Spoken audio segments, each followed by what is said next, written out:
Hello students, आज हम start करने वाले हैं चैप्टर सेट। सेट में हमने डेफिनेशन पढ़ ली थी पहले। चलिए एक बार उसे रिवाइज कर लेते हैं। What is set? सेट की डेफिनेशन क्या कहती है? Set it is a collection, it is a collection of well defined object. ये हमने पढ़ा था, राइट? हमने ये पढ़ लिया था कि collection of well defined object, collection of objects हमें पता है क्या होता है। वेल डिफाइंड का मतलब हमने पढ़ा था।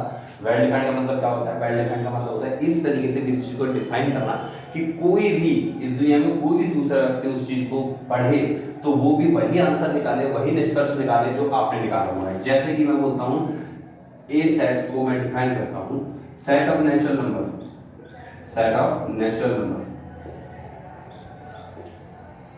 राइट? तो पूरी दुनिया के लिए क्या है? नेचुरल नंबर सभी के सेम होते हैं, 1 2 3 4 5 6 सबको इंफिनिटी, राइट? पूरी दुनिया वही नेचुरल नंबर निकालेगी। सेकंड, जैसे कोई दूसरा इंसान डिफाइन करता है number of questions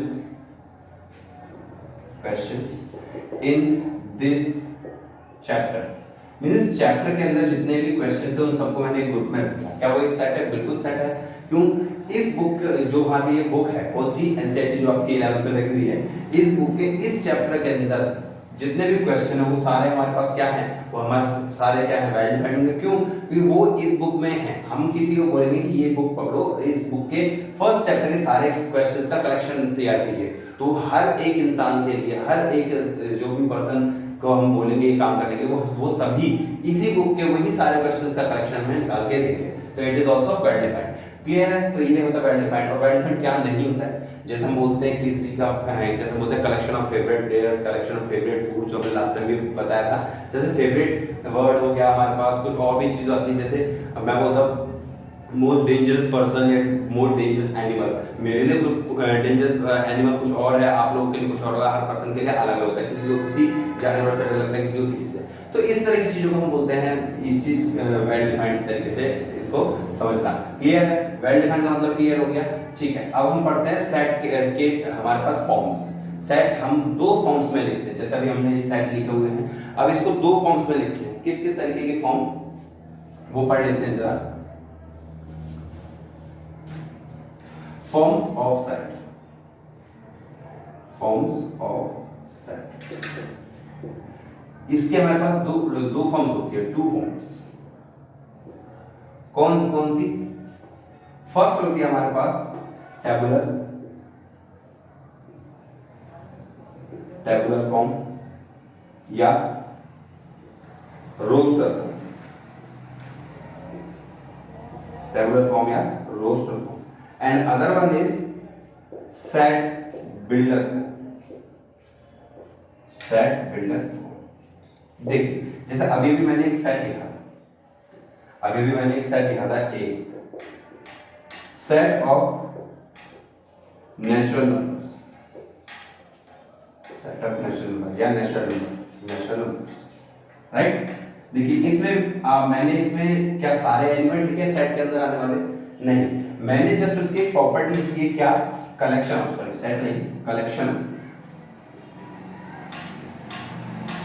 collection of natural numbers. Means ये जो नेचुरल नंबर्स का कलेक्शन, मैं इसके एक जस्ट आपको एक हिंट दिया है, क्या? एक प्रॉपर्टी मैंने बताई कि नेचुरल नंबर्स को मैंने कलेक्ट किया है, राइट? लेकिन मैंने नेचुरल नंबर लिखे तो नहीं है, लेकिन क्या मैं इसे ऐसे भी लिख सकता था 1 2 3 4 अप टू। क्लियर? ये भी देखिए सेम सेट। इन दोनों में फर्क क्या है? क्या कि हमारे पास जब टेबुलर या रोस्टर फॉर्म होती है तो उसमें हमें जो सेट के अंदर कलेक्शन हमने किया है वो एग्जैक्टली नजर आता है। क्या कलेक्ट किया हमने? 1 2 3 4 5 अप टू इनफाइनाइट, ये नंबर्स हमने कलेक्ट किए, ये हमें क्लियर दिख रहे हैं, राइट? लेकिन सेट बिल्डर फॉर्म में हमें सिर्फ उसकी एक प्रॉपर्टी दिखती है, जिस प्रॉपर्टी को पढ़कर या समझकर हम सेट बना सकते हैं। जैसे मैंने बोला कलेक्शन ऑफ नेचुरल नंबर्स, इसके अंदर आपका नेचुरल नंबर दिख तो नहीं रहे, लेकिन यहाँ पे देखिए, यहाँ पे सारे नेचुरल नंबर में दिख रहे 1 2 3 4 अप टू डॉट मींस आगे भी सीखे, इसी सीक्वेंस में आगे बढ़ना मींस नेचुरल नंबर सीखे। क्लियर? तो ये हमारे पास होती है जिस फॉर्म को देख के हम सेट बिल्ड कर सके, मींस सेट बना सके, उसे हम बोलते हैं सेट बिल्डर फॉर्म। मींस जिसके एलिमेंट हमें नजर नहीं आते लेकिन उसे उसकी प्रॉपर्टीज को पढ़ के उसे पढ़ के सेट बना सकते हैं। क्लियर है? तो उस इसको बोलते हैं सेट बिल्डर फॉर्म और this is the roster. Clear? Clear mean अब जैसे हमें बोला जाएगा, अब इसी एक और एग्जांपल देता हूं, x such that x is a letter of word better। देखिए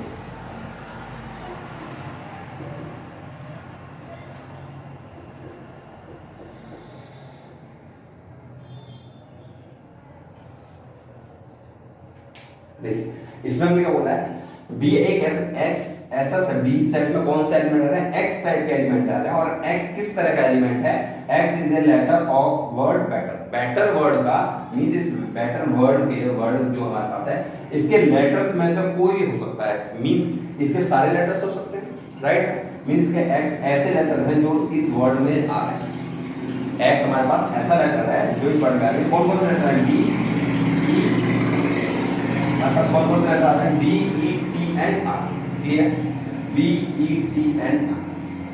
उसमें हमारे पास देखिए क्या एक प्रॉपर्टी बताइए कि इस सेट के अंदर ऐसे एक्स एलिमेंट आएंगे। एक्स हमारे पास जस्ट एक वेरिएबल है, ये ध्यान दें कि एक्स की जगह हम कोई भी किस तरह का नंबर लिखेंगे, एक्स की जगह हम उस तरह का नंबर लिखेंगे जो इसमें वर्ड बन रहा है, सॉरी इसका लेटर है। इसके लेटर कौन कौन से हैं, B T E and R. Clear? तो हमने वही लेटर्स यहां लिख दिए। इसका मतलब है यहाँ पे मैं एलिमेंट क्लियर देते हैं, लेकिन यहाँ पे मैं ऐसे उसकी एक प्रॉपर्टी दी गई है किस तरह से कि हमारे पास x एक ऐसा लेटर है जो इस वर्ड के लेटर्स हैं, x ऐसे लेटर इसके अंदर आएंगे जो इस वर्ड में है। क्लियर? अब देखिए आप कहेंगे सर इसमें e दो बार आ रहा है, t दो बार आ रहा है, लेकिन इसमें नहीं आ रहा। तो मैं आपको बता दूं कि सेट ये हमारे पास रोस्टर फॉर्म के अंदर किसी भी एलिमेंट की रिपीटिशन अलाउड नहीं होती। क्लियर है? जैसे मैं इसमें हमारे पास e दो बार है, t दो बार है, अगर 10 बार भी होता तो हम उसे एक ही बार लिखेंगे। क्लियर है? दो बार में इसमें कोई भी एलिमेंट नहीं लिखते हैं, एक एलिमेंट सिर्फ एक ही बार लिखा जाता है, repetition is not allowed. Clear? ये हमारे पास इसके दो फॉर्म्स हैं, this is set builder form and this is tabular form. Clear? इसके अलावा हमें कुछ सिंबल्स और इसमें समझने हैं, कुछ सिंबल्स और समझ लेते हैं हम इसमें। सिंबल्स जैसे हमारे पास एक सिंबल है, दिस इज ये इसे इसका नाम हम इसे रिप्रेजेंट बोलते हैं बिलोंग्स टू। बिलोंग्स टू का मतलब क्या है, बिलोंग्स टू मींस जैसे मैंने बोला one belongs to natural number,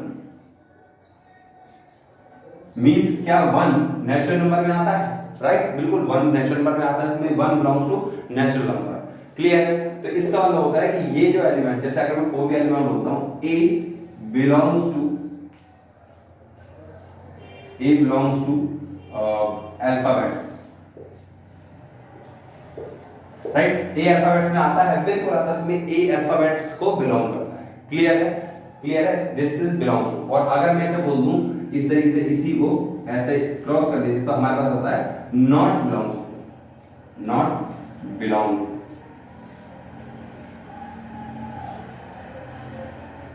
not belongs to means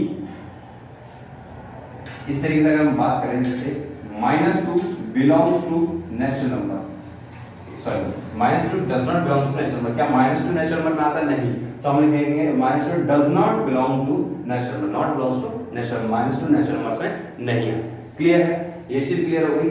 okay. इसके अलावा, इन दोनों के अलावा हमारे पास कुछ और छोटे छोटे सिंबल जो हम जानने पहले तो अच्छा है। इसे हम बोलते हैं फॉर ऑल, इसे हम रिप्रेजेंट करते हैं फॉर ऑल। क्लियर? इसे हम रिप्रेजेंट करते हैं फॉर ऑल। क्लियर? इसका मतलब क्या है, जैसे हम आगे बढ़ेंगे किसी भी चीज के लिए कि हमारे पास कुछ एलिमेंट्स होंगे, हम बोलेंगे फॉर ऑल एलिमेंट्स, तो हम फॉर ऑल की जगह ये सिंबल भी यूज कर सकते हैं। क्लियर है? इन्हीं के बिहाफ पे, इन्हीं तीन फॉर्म्स के बिहाफ पे अभी आपको क्या करने बोला जाएगा, जैसे कभी आपको ये फॉर्म दी जाएगी तो आपसे बोला जाएगा कि ये फॉर्म बनाइए, कभी ये फॉर्म दी जाएगी तो आपसे बोला जाएगा ये फॉर्म बनाइए, और आपको कुछ जगह बोला जाएगा कि in belongs to, not belongs to और फॉर ऑल का कहीं पे इस्तेमाल करके बताइए कि कौन कौन से सेट में बिलोंग कर रहा है, कौन कौन से सेट में एलिमेंट बिलोंग नहीं कर रहा। क्लियर? ये इन चीजों का यूज होने वाला है आपके पास फर्स्ट एक्सरसाइज में। क्लियर है? आप नोट डाउन कर लीजिए, फिर आगे एक्सरसाइज के कुछ क्वेश्चंस करते हैं।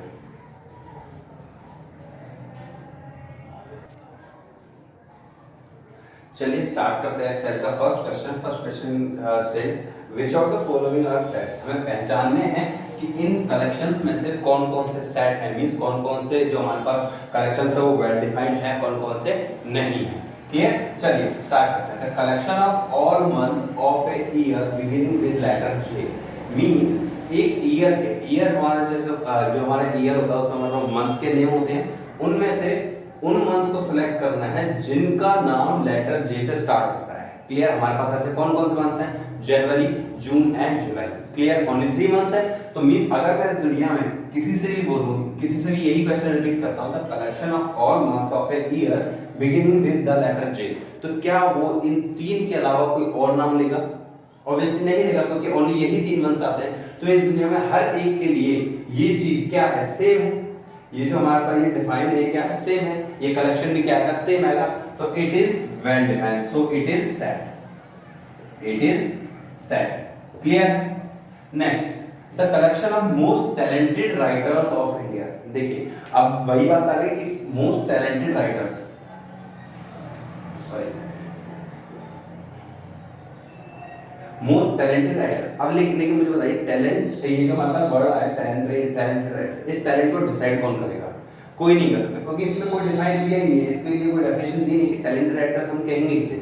मेरे लिए टैलेंट अलग है, आप लोगों के लिए होगा, हर पर्सन के लिए टैलेंटेड राइटर्स अलग। किसी को कोई जो जिस राइटर को पढ़ता है वो वही राइटर से टैलेंटेड लगता है। ऑब्वियसली बात है कि मैं, मेरे लिए कोई और राइटर टैलेंटेड लगता है, मैं किसी और राइटर को पसंद करता हूँ, आप किसी और राइटर को पसंद करते हैं। तो मींस ये जो कलेक्शन है हर एक इंसान के लिए अलग अलग हो सकता है। तो it is not well defined, so it is not set, it is not set. Why? Because it is not well defined collection. Clear है? Third, the team of 11 best cricket batsmen of the world. World के best 11 cricket players की, cricket batsman की team बनानी है। तो देखिए best, अभी best को हमने डिफाइन करना भूल गए। इसमें देखिए इसमें एक वर्ड आ रहा है बेस्ट। बेस्ट कौन से होते? क्या बेस्ट सभी के लिए सेम होंगे? नहीं, मेरे लिए कोई और प्लेयर्स बेस्ट होंगे, आप लोगों के लिए कोई और होंगे। प्लेयर, हर पर्सन को कोई और प्लेयर बेस्ट लगता है। तो मींस क्या, इस बेस्ट वर्ड की वजह से, इसमें मोस्ट टैलेंटेड वर्ड में देखिए मोस्ट टैलेंटेड, इस चीज को हमने डिफाइन नहीं किया। ठीक है, इसमें हमने बेस्ट को डिफाइन नहीं किया। बेस्ट का कोई मापदंड होना चाहिए, कोई एक चीज मेजरमेंट देनी चाहिए कि इस तरह के क्रिकेट बैट्समैन की कलेक्शन जिन्होंने 8000 से ज्यादा रन बनाए हुए हैं, या जिसने हमारे पास जिसने 20 से ज्यादा सेंचुरीज बनाई हुई हैं, अगर हम इस तरीके से डिफाइन करते बेस्ट को, तो ये हमारे पास वेल डिफाइंड हो जाएगा। क्लियर है? ओके, तो so but right now it is not well defined, so it is not set, ये सेट नहीं है। क्लियर, नेक्स्ट करते हैं, the collection of all boys of your class. देखिए आपके क्लास के बॉयज का कलेक्शन है। आपकी क्लास दुनिया में सबके लिए सेम होगी। ऑब्वियसली बात, मैं कहूंगा आप किसी को भी बुला के लाऊंगा आपकी क्लास के लिए कि this is your class, this is the class and collect all boys of your class. Clear, कोई भी पर्सन आपकी क्लास में आएगा, बॉयज को कलेक्ट करना, तो क्या आएगा, all boys stand up and all boys will come after the noise. कि हर एक बॉयज होगा आपकी क्लास का, एक बार सुनते कि सारे बॉयज खड़े हो जाइए, उन सब के नाम लिखिए, तो सारे बॉयज के नाम आ जाएंगे। यस और दुनिया में कोई भी इंसान आपकी क्लास में आके कहेगा बॉयज, बढ़िए बढ़िए गर्ल्स का नाम लिखेगा, क्योंकि जब उसे बोला ही कलेक्शन किसका, बॉयज का। ऐसा बॉयज में तो कुछ डिफाइन करने की जरूरत नहीं है। So it is already well defined, so it is a set, it is a set. Clear है? इसी तरीके से आपको ये सारे क्वेश्चंस करने, देखिए फटाफट से करते हैं। Collection of all natural numbers, natural number less than 100, जैसे मैं बोलता हूँ, अभी मैंने बोला collection of all natural number, सारे नेचुरल नंबर पूरी दुनिया के लिए सेम है, 1 2 up to infinite, 1 2 3 up to infinite. अब मैं बोल रहा लेस देन 100, लेस देन 100 भी सबके लिए सेम होंगे, तो it is well defined, it is a set. Next, the collection of novels written by Munshi Premchand. मुझे देखिए अब इसमें कलेक्शन ऑफ ऑल नॉवेल्स, ये अगर हम सिंपल बोले तो कलेक्शन ऑफ बेस्ट नॉवेल्स, तो भी हमारे पास क्या होता है, वेल डिफाइंड। लेकिन इसमें बोल दिया collection of novels written by Munshi Premchand. Munshi Premchand ने जितनी भी नॉवेल्स लिखी गई उन सभी का कलेक्शन, दुनिया का, अगर मैं किसी भी इंसान को ये बात बोलता हूँ कि सारी नॉवेल्स का कलेक्शन मुंशी प्रेमचंद द्वारा जो लिखी गई है, तो क्या वो उन्हीं नॉवेल्स को कलेक्ट करेगा जो उन्होंने लिखी है, दूसरे को नहीं करेगा? So it is also set, it is set. क्यों? Why? Because it is well defined. Clear? The collection of all even integers, integers आपको पता है सभी को क्या होते हैं, क्या होते हैं? 1 2 3 4 5 6 7 8 9 10 इनफाइनाइट, उसके बाद रिवर्स में 0 -1 -2 अप टू इनफाइनाइट। क्लियर? तो इवन इंटीजर, उसमें इवन इंटीजर कौन से होते हैं? जो हमारे पास 2 से डिविजिबल होते हैं। क्लियर है? So it is also well defined, so it is set. Clear है? Next, the collection of all questions in this chapter, जैसे मैंने आपको एग्जांपल में भी बताया था कि इस चैप्टर के कलेक्शन, इस चैप्टर के क्वेश्चंस का कलेक्शन आल्सो क्या है? Well defined, so it is also set.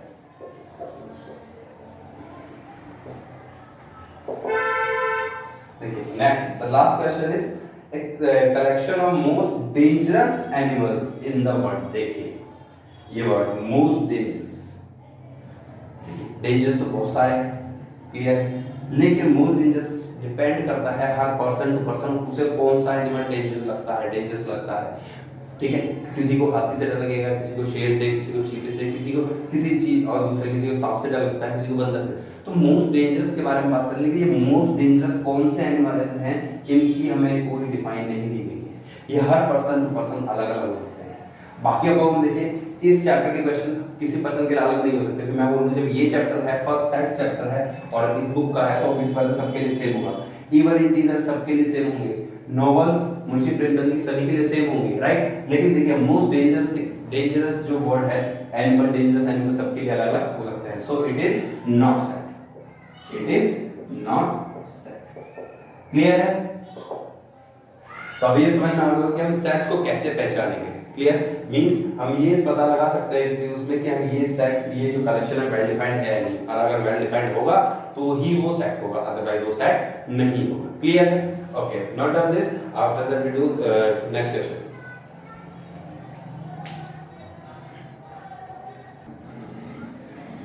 आइए स्टार्ट करते हैं question number second. Question number second में क्या कह रहा है कि let A is this set, A हमारे पास ये जो सेट है, insert the appropriate symbol belongs to or does not belongs to in blank space। Means हमें ये बताना है कि इनके बीच में appropriate symbol फिक्स करना है, belongs to और does not belongs to। मतलब क्या है इसका समझा देते हैं। मैंने अभी आपको बताया था belongs to का मतलब होता है, जैसे मैंने बोला इसी में 5 belongs to मींस क्या 5 नंबर, ये जो लेटर है क्या ए सेट के अंदर आ रहा है? यस आ रहा है, मींस 5 इससे बिलोंग कर रहा है, means 5 belongs to, right, 5 belongs to A। Clear? 8-A, क्या 8 इसके अंदर है? नहीं है, तो 8 does not belongs। क्लियर है? Okay okay, third question is, third part से 0 belongs to A, क्या 0 इसके अंदर आ रहा है? नहीं आ रहा, तो 0 does not belongs to A, right. Fourth part is 4 belongs to A, क्या 4 एलिमेंट, ये जो 4 है क्या A सेट के अंदर आ रहा है? A सेट के अंदर ऑब्वियसली, तो A belongs, 4 belongs to A। Clear? Next 2 belongs to A, 2 इस सेट के अंदर है, बिल्कुल है, सो 2 belongs to A। And now 10 does not belongs to A, क्योंकि 10 इस सेट के अंदर नहीं है। So this is your second question. After that you can do next question, question number third and fourth by, because you know all the forms of the set builder form and roster form. Complete question number second and third, and then we will do the other questions in next video. Thank you.